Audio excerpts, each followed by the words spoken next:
On the 13th day of Christmas. Merry, Merry Christmas. Happy, happy holy days and healthy, healthy holidays. And blessings, blessings, blessings for a peaceful and loving Christmas Eve. I hope all your preparations for Christmas are flowing with grace, with ease. I hope you're enjoying many, many moments throughout every day where you simply pause, place your hands over your heart, let your breath breathe you, and enjoy a minute or two of connection with the pure love and wonder you are. This simple practice can make all the difference in how you experience every moment and how effective you are throughout the day. And in this blessed moment, I'm so delighted you're joining me for Blissberry Bear's Holiday Story Time. My name is Timothy, and sitting on my lap is Blissberry Bear. Blissberry zoomed into my life 40 years ago from the Great Bear constellation in his blue pearl starship to tell children of all ages magical, mystical fairy tales of the heart. Fairy tales that are fun, entertaining, educational, inspiring, and written specifically to help your children and even you develop your full potential. They blend fantasy and reality with tips for helping you and your children successfully navigate daily life. Together, Blissberry and I have written over 85 fairy tales, including today's tale on the 13th day of Christmas.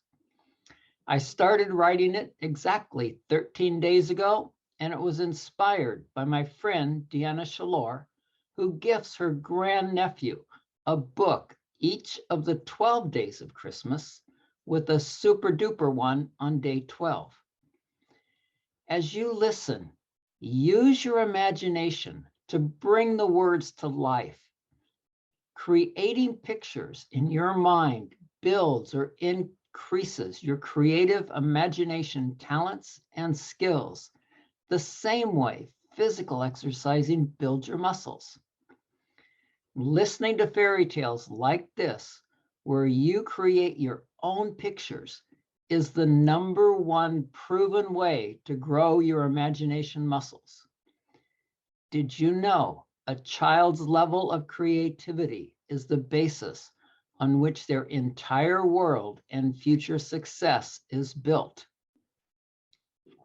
So right now, light up your imaginations like the tallest, brightest Christmas tree in the world and create pictures in your mind that make you feel joyful, wonderful, and soulful as you listen. Maybe you can even draw what you're imagining.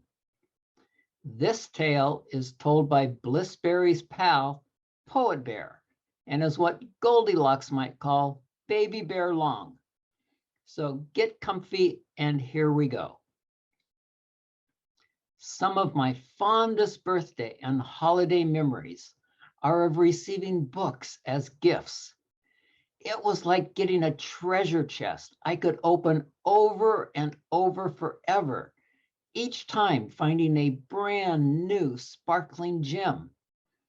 A gem that might spark my imagination or creative flair to start something that might help myself and others.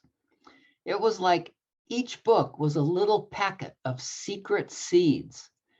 I had no idea what they would turn into, but I knew deep down in my heart they would sprout into something I couldn't wait to find out about. My favorite secret seeds were the ones that sprouted into lifetime blossoms of love, wisdom, instinct, and kindness. Colorful flowers of courage, brilliance, talent, and more. And especially petals of poetic flair. Perhaps that's why I'm called Poet Bear. And my favorite time of year to receive books for presents was Christmas. Can you guess why? Because the Great Bear Blissberry Bear, and all my bear pals in the Great Bear constellation celebrated the 12 days of Christmas.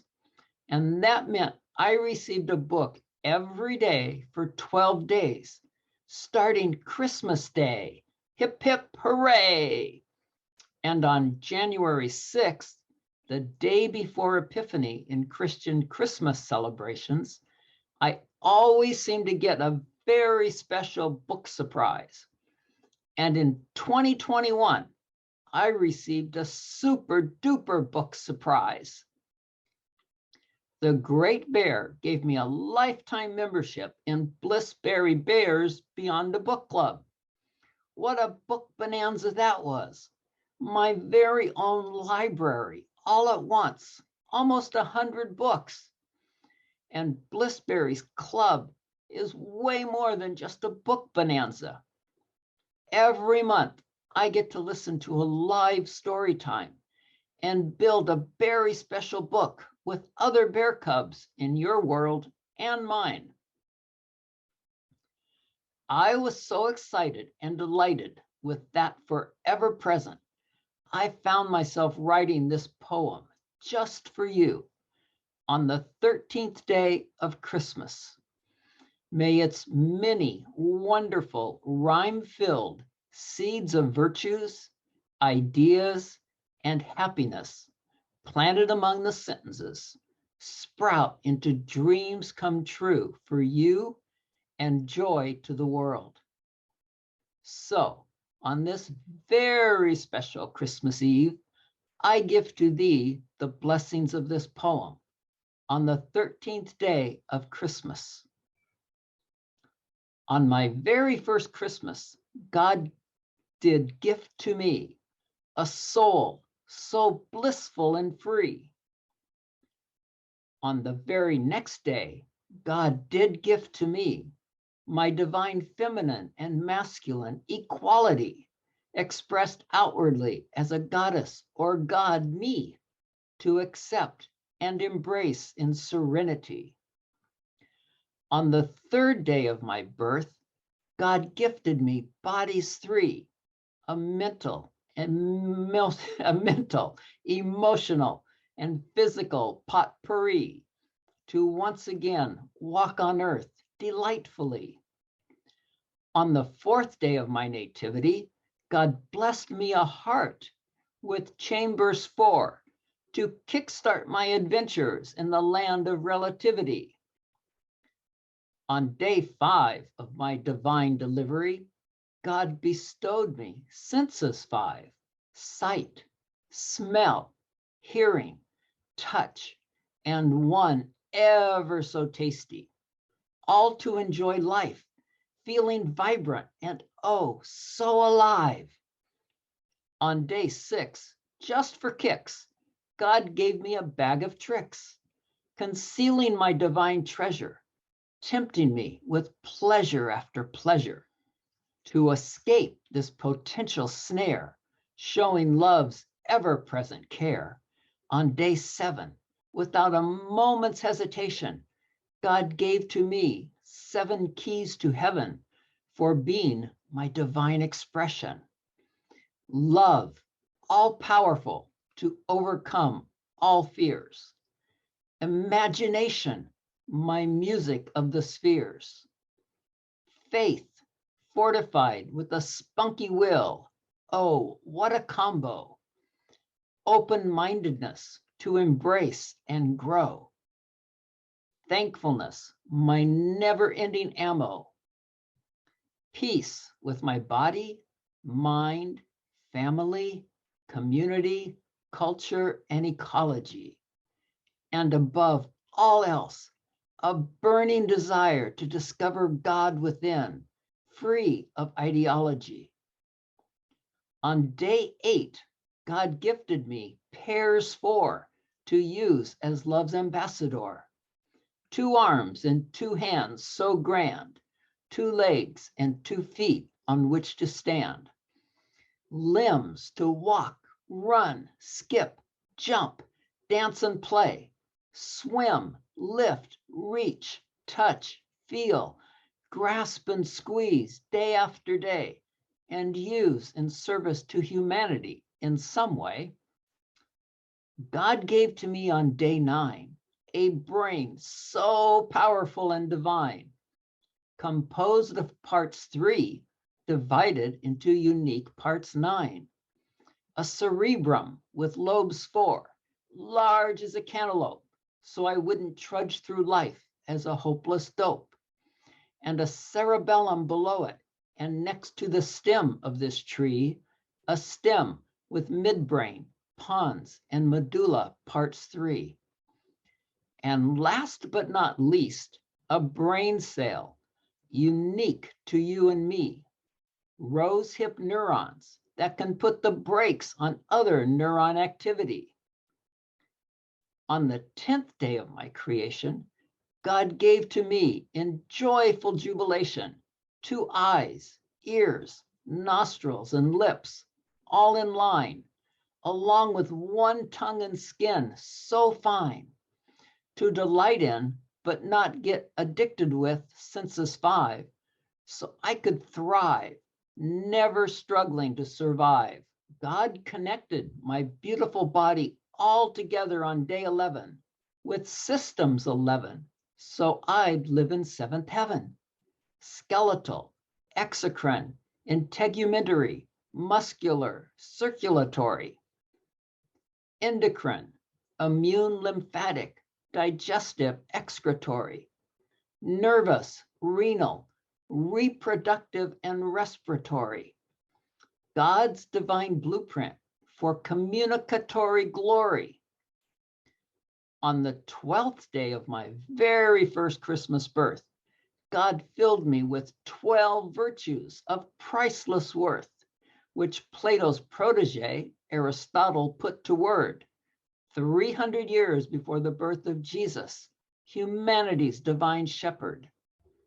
Virtues, a fragrant path of moderation from which not to depart, into vices of deficiency or tribulation, nor vices of excess counter to one's heart. So, be not lazy or single-minded, your ambitions unsurpassed. Shun pettiness and vulgarity, your magnificence so vast. Not cowardly or rash, encourage your steadfast. Neither quarrelsome nor bootlicking, as friendly you be, neither depraved nor deferential, in justice you are steady. Never in mean or self-sacrificing extremes, marvel in magnanimity. Be not stingy or extravagant, as generosity you ooze. A pushover you're not, nor boisterous in any way. Patience you choose. Empty of envy and immorality, ever so content in modesty. Not boorish or buffoonish, enjoy the wonders of being witty. Not drowning in addiction or withdrawing in asceticism, be temperate full. Poised in truthfulness, be neither self-deprecating nor boastful. On the 13th day of my Christmas birth, Mother Mary appeared to me, rejoicing in mirth. She placed a radiant hand upon my heart, igniting a brilliant light that beamed upward to my eyes, sparking divine insight. I saw a world where souls like me came and went, again and again, learning lessons for which they were sent. Some in that world focused mostly on things that came and went, things they couldn't take with them as their lifespan was spent. I saw how, when they returned to their supreme soul essence, she would greet them again, rejoicing in a bubbly effervescence. Touching their heart like mine, she again ignited that light, so brilliant, gracing them moments of divine insight. Looking back on the life and world they just departed, most were shocked to see many things, once thought essential, were gone or no longer useful, now meaningless and inconsequential. Feeling less than warm-hearted, sometimes even downhearted, I watched in awe as Mother Mary would touch their heart again, sparking divine insights that triggered sighs of Amen. Divine insights of all the times they lived the virtues 12, not collecting useless things that cluttered their shelves. They saw friends still recalling their gestures of generosity, strangers whose hearts they touched with acts so friendly, children who remembered moments where patience they exercised instead of quickly reacting, leaving feelings of being chastised. They saw acts of courage arising from the depths of their souls to achieve their divine ambitions and accomplish worthy goals. Times when their chivalry shined so others would not be without, and where their laughter, humor, and wit shifted things about. They saw truthful words, once spoken, still circulating, inspiring, touching hearts, encouraging, transforming, lovingly still whirling. They appreciated themselves deeper than ever, gazing back clockwise. On instances, they chose poise and sensibility over fleeting highs. Looking through the lens of Mother Mary's love, light, and mirth on the 13th day of my divine soul's Christmas birth, I fully understood the true value and virtue of my birth on earth, more precious and rare than all gold, diamonds, and treasures are worth. And as Poet Bear loves to end every tale with wishes for your everlasting happiness and peace, with prayers for peace among all people, and with great love and great respect for your individual journey through life, Poet Bear, Blissberry Bear, and I love you. And Blissberry Bear and I have very many special ways to help lots and lots of children and families like you thrive in all ways. You can get started right now with some free guided visualizations and meditations, stories, songs, and exercises you'll find at blissberrybear.com. There's something free for everyone in your family that you can use immediately to feel happier, be healthier, more peaceful, focused, and inspired to thrive your way through life. Also, look for what I believe will help your children and family in living the lives of your dreams like nothing else. Blissberry Bear's Beyond a Book Club. Like Poet Bear said in the story, this unique club has over 85 fairy tales, a live story time every month for your children, along with a very special Build a Book project each month. And you also get every fairy tale Blissberry and I write forever. For Mama and Papa Bears, I lead 2 live gatherings every month to assist you in parenting or just to re-energize whenever you need it. And there is much more. It's the best book club in the world with something for everyone in your family. Blissberry Bear, Poet Bear, all their bear pals in the Great Bear Constellation, and I gift you all our love for the merriest Christmas and happiest New Year ever, decorated with sparkling rainbow blessings, blessings, Blessings.